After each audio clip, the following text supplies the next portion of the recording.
মাছ আমরা সবাই খেতে ভালোবাসি, বাংলাদেশিদের একটা প্রিয় খাদ্য। এবং যারা এই খাদ্য উৎপাদনে নিরবচ্ছিন্নভাবে কাজ করে, যাদের কথা আমরা স্মরণে রাখি না, আমরা শুধু মাছটা টাটকা কিনা, দামে সস্তা কিনা, এটা নিয়ে ব্যস্ত থাকি। যারা এর পেছনে আছে তাদেরকে আমরা আজকে পদক দিয়ে সম্মানিত করেছি। তাদের সবাইকে আবার জোরে হাততালি দিয়ে একটা সবাই মিলে হাততালি, কারণ এই দিনের পরে আবার সবাই ভুলে যাব তাদের কথা, মাছের দিকে মনোযোগ দেব। যারা মাছ উৎপাদন করে আমাদের কাছে নিয়ে আসলো তাদের কথা আমাদের আর মনে থাকবে না। আজকের দিনটা তাদের মনে করিয়ে দেওয়ার জন্য। তারা কি প্রতিকূল অবস্থার মধ্যে। ওয়ালটন এখন দেশের সীমানা পেরিয়ে পৌঁছে গিয়েছে 50টিরও বেশি দেশে। ওয়ালটন, ঘরে ঘরে, বিশ্বজুড়ে। আমাদের জন্য বাছাই করা মাছগুলো টাটকা অবস্থায় পরিবেশন করার জন্য ব্যস্ত থাকে। একজনের কাহিনী তো শুনলাম, তার নিজের মুখেই পদক নেওয়ার আগে সে মাছ বিক্রি করতে এসে গুলির সামনে পড়ে গেল। বেচারা সারা রাত এই মাছের পেছনে ছিল, কোথায় চট্টগ্রাম থেকে সে এখানে এসছে। এটা তো মাত্র একটা উদাহরণ।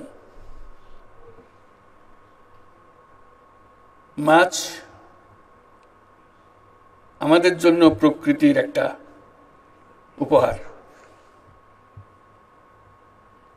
এটা কোনো আমরা কারখানাতে বানাই নাই, এটার জন্য আমরা কোনো শ্রমিক নিয়োগ করি নাই যেটা বানিয়ে নিয়ে আসতে হবে। আল্লাহর দান, আমরা ধরে নিয়ে আসি, খাবার বেলায় উৎসাহ পাই, আরো খেতে চাই।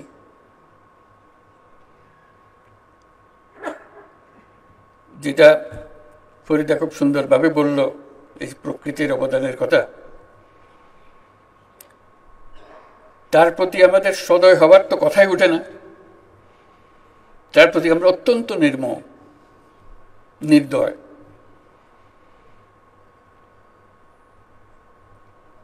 সে আমাদেরকে অন্য সব কথা বাদ দিল, শুধু একটা খাবারের কথা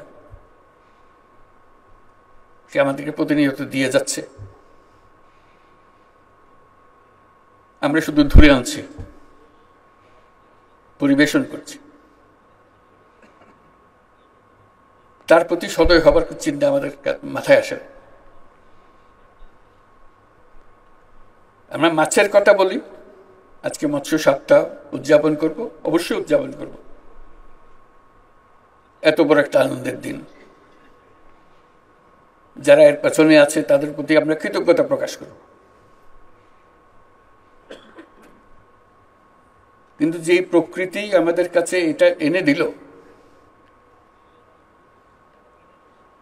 তার প্রতি সদয় হবার কথাটা আমাদের কাছে চিন্তা করতে হবে। এটাই আমার কাছে মনে হয় সবচেয়ে গুরুত্বপূর্ণ বিষয়। কারণ আমরা এত নির্দয় হচ্ছি, অন্যান্য জিনিসের সঙ্গে মাছও বোধহয় আমাদের কপাল থেকে ছুটে যাবে।